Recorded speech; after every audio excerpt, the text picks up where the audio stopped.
고상하기 때문이라. 내가 그를 위하여 모든 것을 잃어버리고 배설물로 여김은 그리스도를 얻고 그 안에서 발견되려 함이니 내가 가진 의는 율법에서 난 것이 아니요 오직 그리스도를 믿음으로 말미암는 것이니 곧 믿음으로 하나님께로부터 난 의라. 아멘. 오늘은 오랜만에 우리 사랑하는 김경진 교수님께서 말씀을 증거하시겠습니다. 여러분 잘 경청해서 들으시고요. 우리가 성경 속에서 직접 하나님의 음성을 들을 수 있는 좋은 시간 되겠습니다.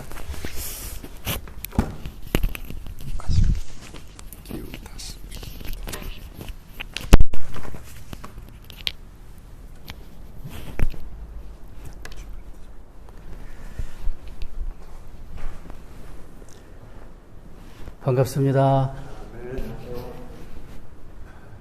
좀 달라졌죠? 네? 어떤 분은 못 알아보시다고, 목사님도 못 알아보셨어요. 별로 관심이 좀 없으셔서. 예, 시원하게 또 설교를 해야 되고 하니까 또 여러분하고 이렇게 또 좋은 시간 갖게 된 것을 감사를 드립니다. 자, 오늘은 우리가 이제 이 빌립보서를 통해서 하나님께서 왜 바울을 들어 쓰셨는지, 바울을 왜 사용하셨는지, 하나님께 쓰임을 받는다는 것은 하나님이 믿을만 하니까 쓰신 거죠. 하나님이 뭔가 쓰실 만한 이유가 있기 때문에, 뭔가 탐탁하게 여겼기 때문에, 뭔가 사랑하기 때문에 그를 택하여 쓰신 거죠. 사실은 그 바울 당시에 바울 같은 유대 청년이 얼마나 많았겠어요. 그죠? 근데 그 많은 사람들 가운데에서 하나님은 왜 구태여 그 유대 청년 이 사울 바울을 들어서 사용해서 그 어마어마한 이 기독교를 세우는 어마어마한 일들을 이루셨을까? 자, 그건 이제 2000년 전 일이고, 그걸 이제 우리가 오늘 우리에게 적용시킨다면, 오늘 우리 시대에 얼마나 많은 사람들, 지금 한 인구가 70억 넘죠? 근데 그 많은 인구를 하나님이 한 사람 한 사람 모르실까요, 알까요? 아시죠. 모르시면 하나님이 아니시죠. 근데 그 많은 사람 가운데에서 그냥 하나님이 들어 쓰시는 사람은 몇이나 될까? 하나님이 사용하는 사람, 몇 사람이 될까? 2000년 전에 그 많은 유대의 청년 가운데에서 그 많은 사람들 가운데서 바울을 들어주신 그 이유를 우리가 제대로 안다면은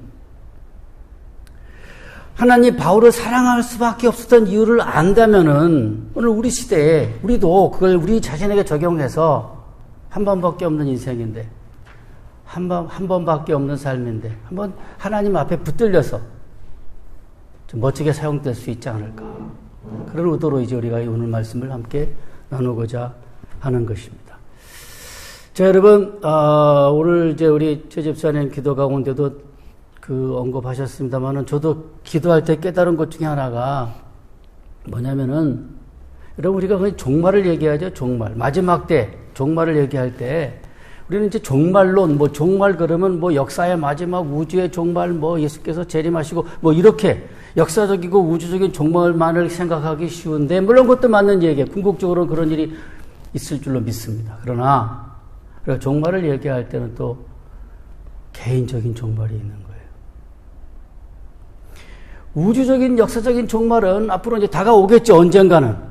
언젠가 또 주께서 재림하시겠죠. 그러나 그건 이제 마지막에 있을 최후의 종말이고, 그러나 우리 그와 함께 동시에 또 우리가 기억해야 될 것은 우리 한 사람 한 사람이 맞는 개인적인 종말은 언제든지 발생할 수 있어요. 빠르면 오늘일 수도 있고, 그러면 너무 급한데. 어쨌든 오늘일 수도 있고, 내일일 수도 있고, 5년 후, 10년 후 수도 있고. 근데 우리가 만약에 준비되지 못하면은 그렇게 한 번밖에 없는 삶을 살고 있는데 어떻게 하면은 좀 여러분 다 예수 믿는 사람들이죠. 아멘. 예. 예수 믿으면은 그 하나님 아버지 앞에 좀 사랑받고 싶지 않아요? 별로 받고 싶은 마음이 없으신 것 같아요. 하나님 앞에 사랑을 받으려면 뭔가 사랑받을 짓을 해야 될 거 아니에요. 그죠? 그 이유를 알아보는 거예요. 왜 그 많은 사람들 가운데서 유대 청년 바울을 들어 쓰셨을까? 그걸 제대로 안다면은 오늘 이 시대에 어쩌면 하나님께서 또 내가 그렇게 사도 바울처럼 변화된다면은, 좀 달라진다면은, 그렇게 된다면은 하나님이 오늘 우리 시대에 우리들을 들어 쓰셔가지고 하나님의 위대한 역사를 이루시지 않을까? 그런 기대를 갖고 이제 오늘 말씀을 생각해 보게 되었던 겁니다. 자, 여러분, 사도 바울을 얘기할 때, 여러분들 이제까지 신앙생활 하시면서 잘 배우고 하셨겠습니다만은, 사실은 바울을 빼놓고는 기독교를 말할 수가 없어요. 예수께서는 이 땅에 오셔서 이제 우리를 위해서 많은 착한 일들을 두루 하시고, 병자 고치고, 배고픈 사람 먹이시고, 귀신 쫓아내주시고, 이렇게 많은 우리를 위해서 좋은 일을 많이 해주셨는데, 궁극적으로 이제 우리를 위해서 자신의 하나밖에 없는 목숨을 버리심으로 말미암아 온 인류를 사망에서, 지옥에서, 마귀에서 건져 구원해 주셨습니다. 할렐루야. 네, 감사한 일이죠. 죽을 때까지 감사해야 될 일이죠. 그런데 주님께서는 그리고 가셨어요. 하늘나라로. 남긴 것이라고는 12사도밖에 없었어. 거기 좀 따르는 사람들. 아무것도 쓴 게 없어요. 제가 농담삼아 말하긴 하지만 쓰긴 쓰셨죠. 땅바닥에다가. 뭐라고 그때 간음당한 여자를. 근데 뭐라고 썼는지 없고. 그런 다음에 이제 예수께서 부활 승천하신 다음에 그런 다음에 기독교에 대해서 복음에 대해서 예수 그리스도에 대해서 제일 먼저 밖에 나가서 사람들에게 외치고 부르짖고 또 특별히 이방인들에게 가서 복음을 전거한 사람은 바로 사도 바울이었고 또 한 가지 중요한 것은 바로 그가 기독교 최초의 문서들인 서신서를 썼어요.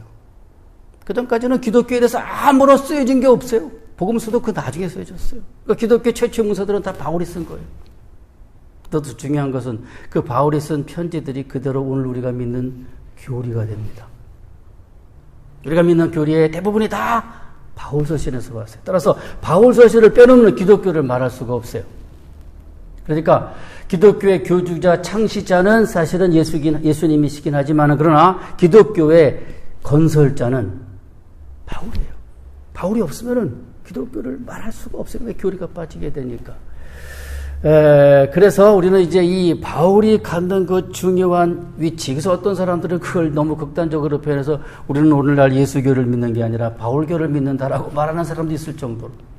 물론 그렇게 이제 그가 아주 중요한 우리가 오늘 믿어야 할 기독론, 구원론, 교회론, 종말론 이 많은 교리들을 썼습니다만은 물론 처음부터 그거를 교리를 쓰려고 쓴 건 아니에요. 쓰다 보니까 그렇게 된 거지.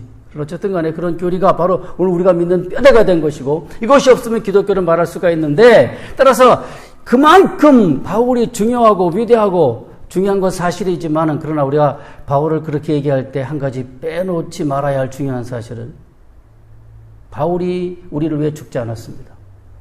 바울은 그리스도가 아닙니다. 여전히 우리의 그리스도는 예수 그리스도세요. 그러나 바울은 그 많은 사람들 가운데 특별한 하나님의 은혜를 입어가지고 기독교에 대해서 예수님에 대해서 복음에 대해서 아주 자세하게 설명해 주셨어요. 서신서를 통해서. 따라서 바울이 위대한 이유는 이제 아까 말한 것처럼 그런 모든 기독교 교리와 신학을 체계화하였고 두 번째는 신약 성경 절반 이상의 책을 썼어요. 13권을 썼고 그렇죠? 그래서 이제 단일 저자로서는 가장 많은 성경의 저자예요. 우리는 성경을 하나님 말씀이라고 이르지만 동시에 그것은 하나님 말씀이고 동시에 또 사람의 말인 것이 바울을 통해서 쓰게 하셨어요. 얼마나 하나님 바울을 믿었으면은 네가 내 말을 좀 써라. 그래서 바울 서신 나온 거예요. 만약에 하나님 믿을 수 없으면은 베드로 쓰긴 썼죠. 베드로 전서 썼지만 복음서 같은 거 쓰질 않았잖아요. 그죠? 베드로가 다 경험했는데 불구하고 또 베드로 사실 2권밖에 쓰질 않았어요. 그러나 이제 바울은 13권을 쓰면서 사실은 누구보다 하나님 마음을 우리가 잘 남겨준, 전달해준 그런 사람이 되었던 겁니다. 성경 저자였고, 그 다음에 또 동시에 우리가 바울을 얘기할 때 빼놓을 수 없는 것은 그는 최초의 선교사였어요. 자, 그러면서 볼 때, 오늘 저같이 이제 학자들은 학교에서 이제 공부하고 연구하고 책 쓰고 합니다만은, 그러나, 바울은 사실은 그 당대 그 누구도 따라갈 수 없는 지정불허한 그러한 신학자입니다만 동시에 또 아주 실천적인 선교사였어요. 선교하면서 대접받았어요?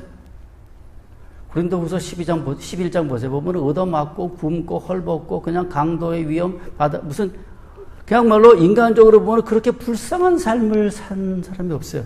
그죠? 성경에서.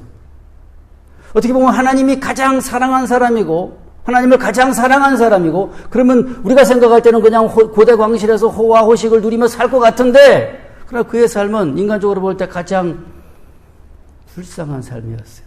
굶주리고 헐벗고 배고프다. 이런 얘기를 쓰고 있어요. 그러나 이제 그가 기대한 것은 이 땅에서의 행복과 이 땅에서의 만족과 이 땅에서의 기쁨이 아니었습니다. 하늘나라에서 그를 기대한 위대한 상급을 바라보고 이 땅의 모든 고통을 그는 기꺼이 감내했던 것입니다. 이렇게 볼 때 사실은 바울은 성경 전체를 통해서 뭐 신약에서는 이제 예수님 다음입니다만 성경 전체를 통해서라도 모세 다음가는 그죠? 그 정도로 아주 위대한 인물이었습니다. 그런데 이제 아까 말한 것처럼 왜 하나님께서는 그 바울을 들어 쓰셨을까? 왜 바울을 사용하셨을까? 다시 말합니다만 그를 하나님이 사용하셨다는 것은 하나님이 그를 그만큼 사랑할 만한 이유와 근거가 있었기 때문인 것이고 그것을 저는 오늘 여러분들에게 세 가지로 말씀을 드리겠습니다. 첫 번째는 열심입니다. 열심히 있어야 돼요. 바울은 남보다 열심히 있었는데 이제 그의 바울의 생애를 크게 둘로 구분하면 다 아시겠지만 변화하기 전, 예수 만나기 전과 예수 만나기 후인데 먼저 예수 만나기 전의 모습 빌립보서 3장 6절을 봅시다. 거기. 자, 같이 볼까요? 주보에도 있고 열심으로는 교회를 율법에 이르는 흠이 없는 자로다. 또 갈라디아서 1장 13절. 자, 같이 시작. 내가 이전에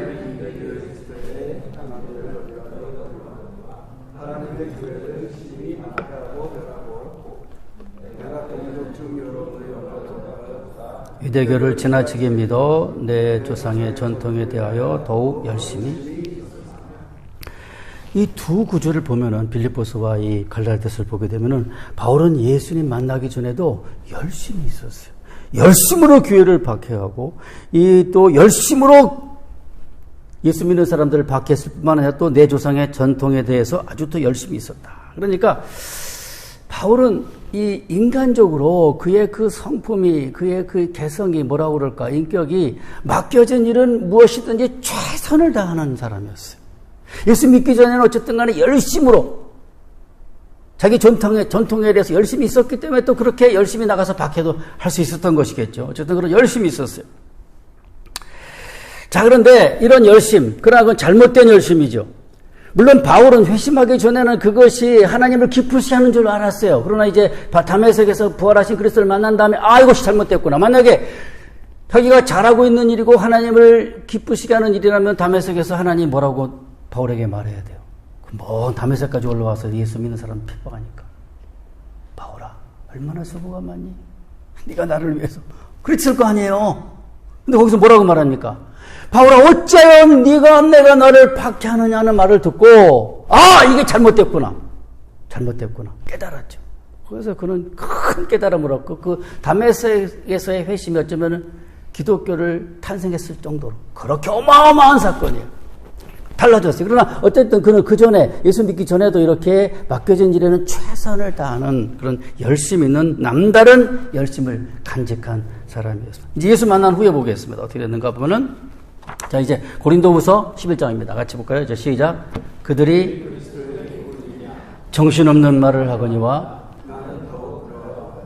내가 수고를 넘치도록 하고 오객이죠 더 매도 수없이 맞고 여러 번 죽을 뻔하였으며 뭐 이외에도 이제 그 앞뒤 전을 보게 되면 그 후 보면 더 많은 그 바울의 고난과 고통과 괴로움들이 거기에 기록되어 있는데 여기서 이제 특별히 다른 교사들, 거짓 일꾼들과 비교하면서 이 페레소스라는 부사를 두 번 쓰는데 다 비교급으로 써요. 비교급으로. 뭐라고 말하냐면 far more labors, 수고를 더 넘치도록 하고 far more imprisonment, 더 많이 옥에 갇히고. 그러니까 저들이 뭐 예수님의 일꾼이다, 뭐 사자다, 교사다라고 말하는데 그러나 나는 그들보다 더 많이 수고하고 더 많이 옥에 갇히고 더 많이 고통을 당하고 더 많이 애를 쓰고 굶고 춥고 헐벗었다고 말하고 있는 겁니다. 열심히 있었죠.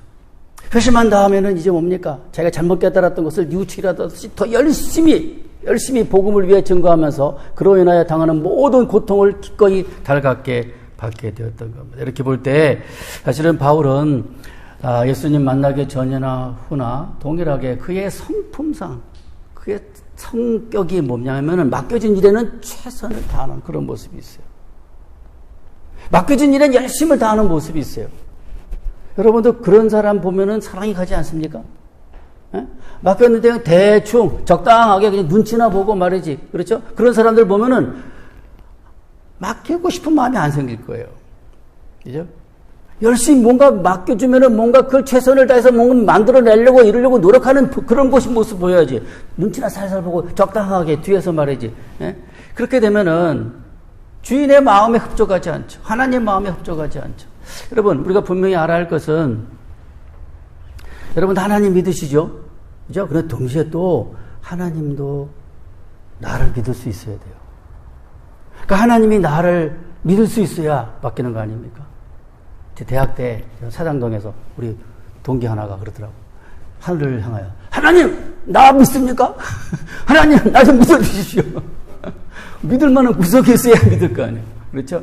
그런데 이 바울의 경우는 어쨌든 간에 성품상 맡겨주기만 하면은 물불 안 가리고 최선을 다하는 거예요. 열심을 내는 거예요.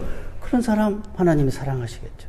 오늘 마찬가지입니다. 저와 여러분이 어떤 일이든지 맡겨주시면은 최선을 다하는 모습, 열심을 다하는 모습을 보면은 하나님이 그런 사람들을 통해서 이 시대에 또 위대한 일들을 이루실 줄로 믿습니다.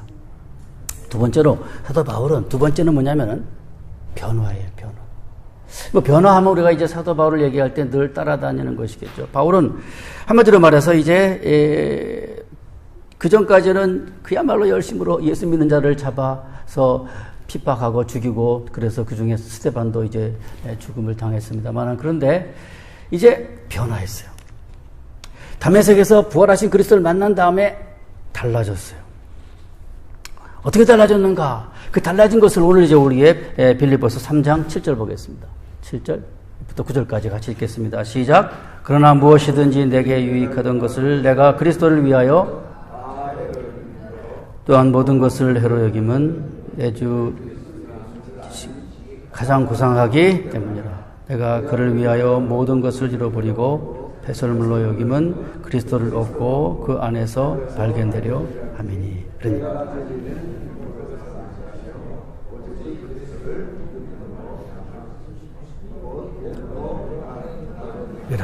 이렇게 됐어요. 그러니까 사실은 바울은 그때까지 배운 것도 많고 아는 것도 많고 사실 누릴 것도 많이 있습니다만, 그러나 그 모든 것들을, 자기가 갖고 있는 모든 것들을 기꺼이 다 해로 여기고, 그죠? 해로 여기고 동시에 또 배설물로 여겼다라고 말하고 있습니다. 사실은 자기가 갖고 있는 것, 누렸던 것들, 모든 것들을 다 배설물로 여겼다고 하는 것만큼 그는 그야말로 철저하게 달라진 모습이었어요. 새로워진 모습이었고, 이전과는 그야말로 180도 다른 길을 걷는 그런 사람이 되었습니다. 사실은 이제 그전까지는 사실은 뭐 거의 그때 나이가 거의 30대 후반이었을 텐데, 그때까지 열심으로 그 유대교를 믿고 그 열심으로 이제 기독교를 받게 했습니다만, 그러나 진리를 발견한 다음에는 막 돌아섰어요. 달라졌어요. 주저하거나 방황하거나. 여러분, 사실은 어떤 관습에, 어떤 내가 알고 있던 것에 익숙하다가 그걸 완전히 버리고 뒤로 돌아선다는 얘기가 그게 쉬운 게 아니죠. 예? 쉬운 게 아니에요. 뭐 학문하는 데 있어서도 그렇고 쉬운 게 아니에요. 사실 그런데 그가 발견한 것이 확실하기 때문에, 예수가 그리스도인 것이 확실하기 때문에 모든 걸 다 기꺼이 내버렸어요. 다 배설물 똥처럼 여겨버렸어요. 그렇게 철저하게 변화되니까, 달라지니까, 새로워지니까 하나님 어떻게 하겠어요? 사랑할 수밖에 없죠.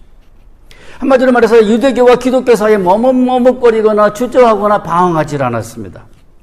이제는 한때는 자기가 목숨을 걸고 핍박했던 그 기독교를 위해서 이제는 우리가 목숨을 걸고 그걸 복음을 전구하는. 따라서 이런 사도 바울의 아주 드라마틱 체인지, 극적인 변화를 가리켜서 어떤 사람은 이제 바로 그 자체가 기독교가 진리임을 보여주는 증거라고 말하고 있습니다. 예를 들면 이제 18세기 영국의 유명한 귀족이었던 올리버 리틀턴이라는 분이 계신데, 이분은 사실은 아주 젊은 날에 아주 기독교에 대해서 아주 우습게 알고 회의적이고 아주 깔보고 무시하고 그런 사람이었어요. 기독교 비판하고. 그러다가 이제 어느 날 많은 주위의 사람들이 기독교를 믿으니까 정말 그런지 안 그런지 확인하려고 지가 한번 자기 알아보려고 성경을 읽다가 바울의 회심을 읽게 되고 그것을 깊이 묵상하는 가운데 깨달은 것이 어떻게 한때 남들보다 더 열심히 예수교를 박해하던 인물이 이제는 오히려 자신이 얼마 전까지만 해도 박해하던 그 종교를 그렇게 열심히 목숨을 다해서 증거하고 전도할 수 있을까? 기독교가 진리가 아니면 어떻게 이런 극적인 변화가 있을 수 있을까? 라고 해서 그는 달라졌어요. 그래서 이제 오히려 그가 바울의 회심에 대한 고찰에는 책을 썼어요.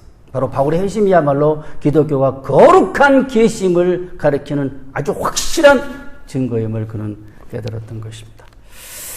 하나님은 분명하게 하나님과 세상 사이에 머뭇거리거나 방황하는 사람들을 기뻐하지 않습니다. 열왕기상을 보겠습니다. 18장 21절.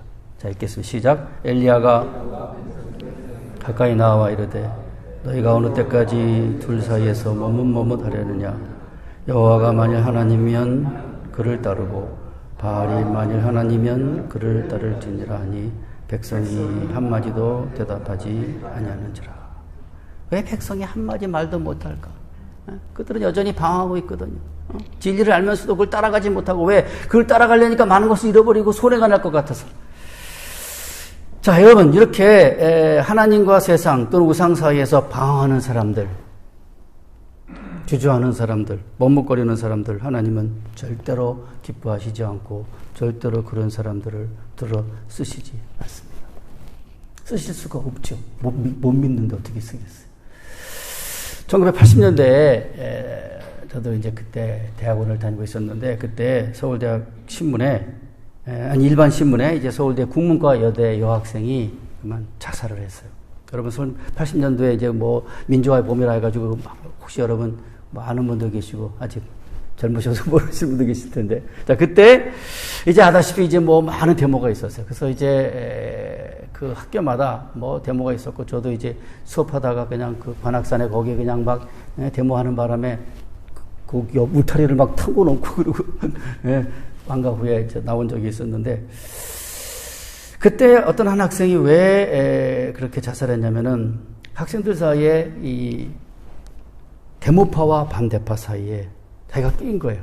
자기 국문과 동기들과 누구는 데모하고 누구는 안 하고 그러니까 그 사이에서 데모파와 반대파 사이에서 자기가 자기 입장을 취하지 어떻게 될지 모르고 머뭇머뭇거리다가 그런 자기의 회색 인간으로 살기 싫어서 그만 그 소중한 목숨을 끊어버린 거예요.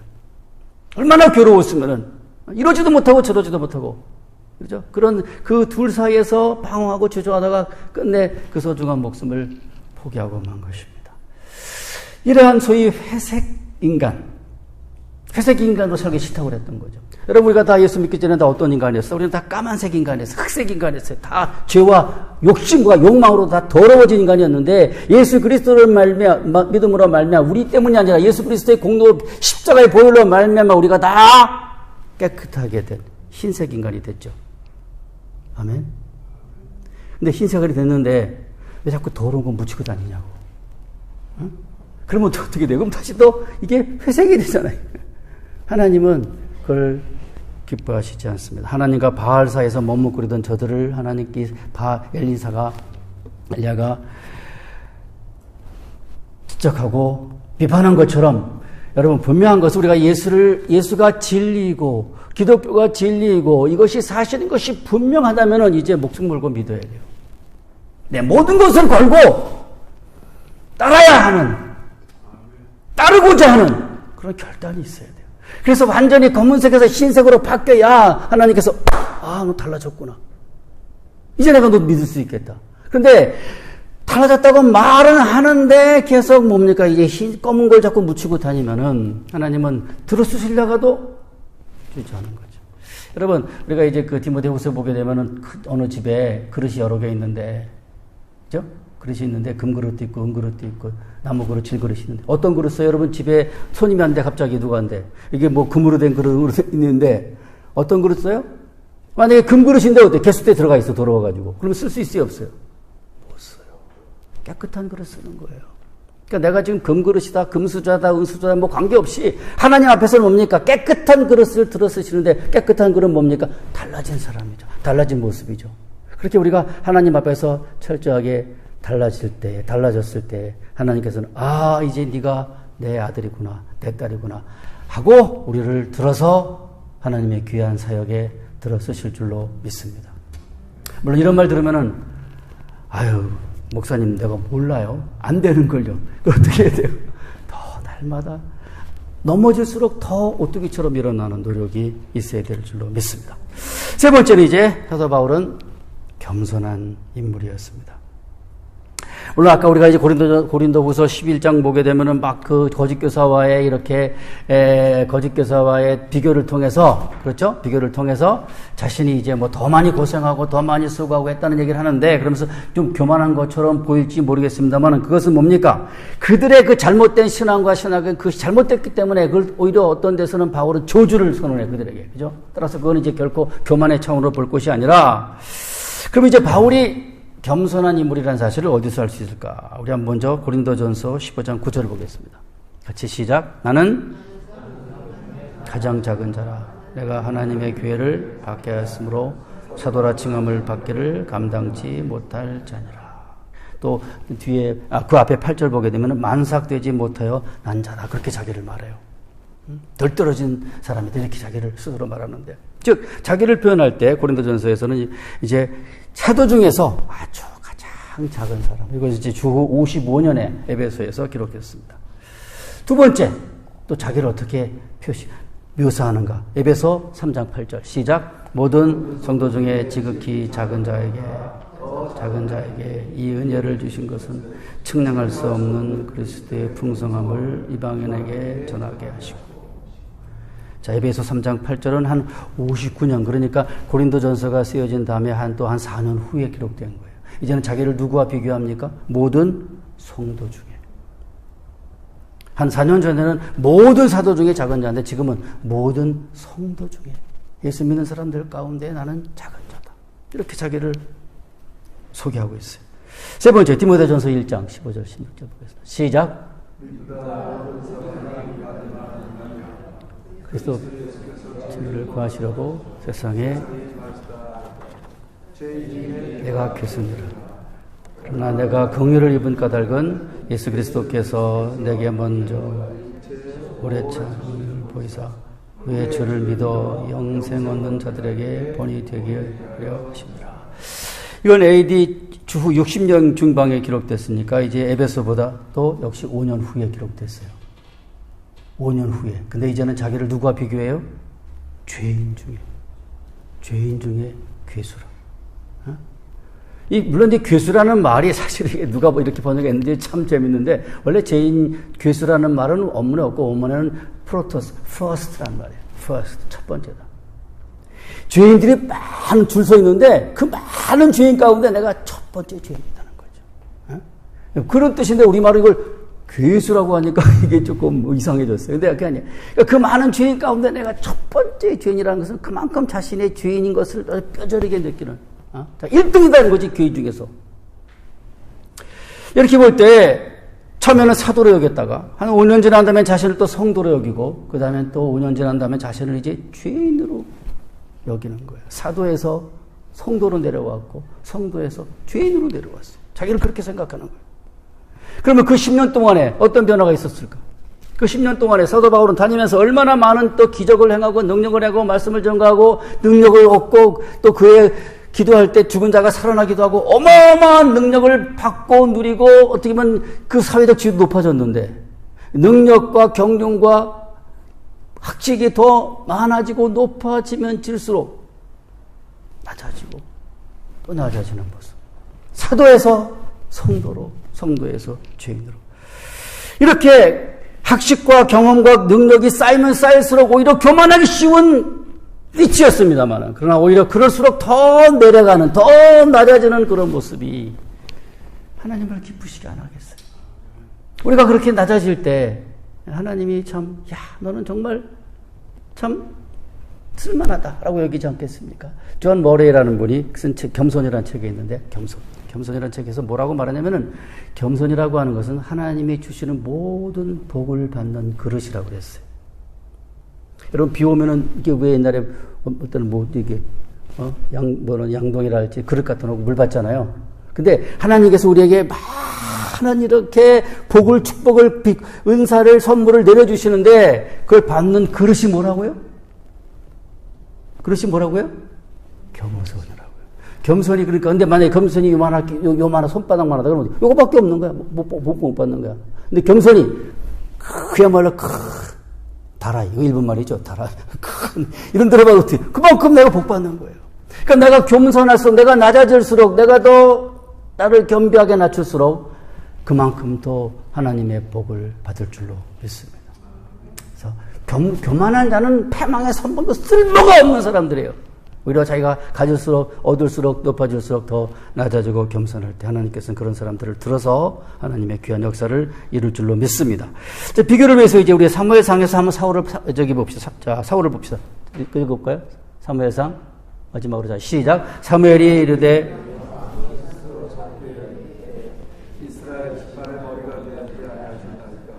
여호와께서 왕에게 기름을 부어 이스라엘 왕으로 삼으시고 또 왕을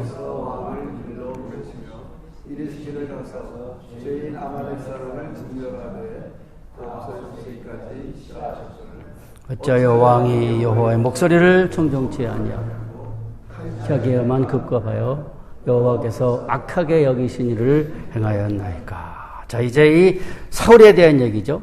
아시다시피 사울은 이제 이스라엘 왕 가운데 첫 번째 왕이 됐는데 그도 역시 베냐민 지파예요. 바울도 베냐민 지파예요.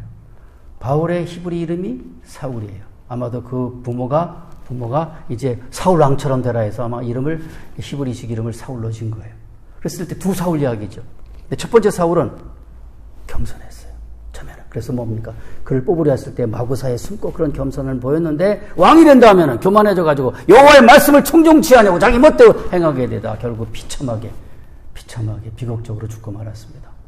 비극적 인생을 살았죠. 반면에 또 다른 사울 뭐 손자 되겠죠. 손자 사울은 어떻게 되냐. 처음에는 그가 그냥 예수 믿는 사람을 박해하고 교만하고 그랬습니다만 그러나 뭡니까? 이제 오히려 예수를 믿고 난 다음에는 점점 더 낮아져서 아주 겸손하게 됐을 때 하나님께서 이제 이 두 번째 사울을 들어써서 그야말로 위대한 역사를 이루는 이 기독교를 위해서 또 뭐 훗날 우리와 같은 모든 사람들을 위해서 이 성경을 썼을 뿐만 아니라 엄청난 일들을 남긴 위대한 하나님의 종으로 사용되었던 것입니다.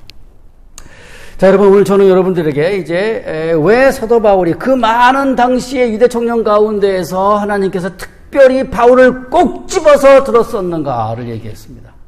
왜 하나님이 바울을 사랑할 수밖에 없었던, 축복할 수밖에 없었던 이유 세 가지가 있죠. 첫 번째는 열심히 맡겨지면 열심히 다해야 돼요. 두 번째는 변화해야 돼요. 달라져야 돼요. 새로워져야 돼요. 그래서 그 내 달라짐에 대해서 누구도 의심하지 않도록 그렇게 해야 돼요. 회색빛이 되면 안 돼요. 깨끗한 흰색으로 남아있어야지. 어렵죠. 그럴수록 더 주 앞에 나아가야 될 줄로 믿습니다. 세 번째는 겸손해야 돼요. 낮아져야 돼요. 사실은 좀 돈이 많아지고 그렇죠. 또 직위 높아지고 그러면 어떻게 돼? 또 영적으로 무슨 은사도 있고 그러면 좀 교만해지기 쉽거든. 그러나 그런 사람들은 절대로 하나님이 쓰시지 않습니다. 두고 보면 알아요. 그래서 이렇게 세 가지 이 바울에게서 발견하는 이런 특성들을 성품들을 덕목들을 우리가 오늘 내 것으로 삼아서 오늘 우리 시대에 우리도 언제 끝날지 모르는 우리 인생 한 번밖에 없는 영국처럼 그죠? 영국 1회밖에 안 하고 끝나잖아요. 영화는 반복되지만은 물론 반복할 수 있게 그런 한 번밖에 없는 인생 같은 인생의 영국에서 그야말로 주의 손에 붙들려서 정말 보람있게 멋있게 또 훌륭하게 후대가 기억할 만한 그런 인물로 사용될 수 있기를 주의 이름으로 축원합니다. 기도하겠습니다. 은혜로우시고 자비하신 하나님 아버지, 오늘 사도 바울의 생애를 돌아보면서 하나님께서 어찌하여 그 시대의 많은 사람들 가운데에서 바울을 특별히 들어 사용했는지를 살펴보았습니다. 저는 그것을 통해서 오늘 우리 시대에 우리도 그렇게 사용되고 싶습니다. 하나님 도와주시옵소서.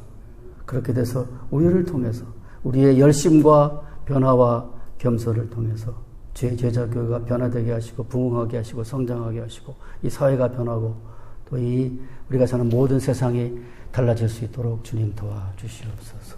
사랑하는 예수님 이름으로 기도하옵나이다. 아멘.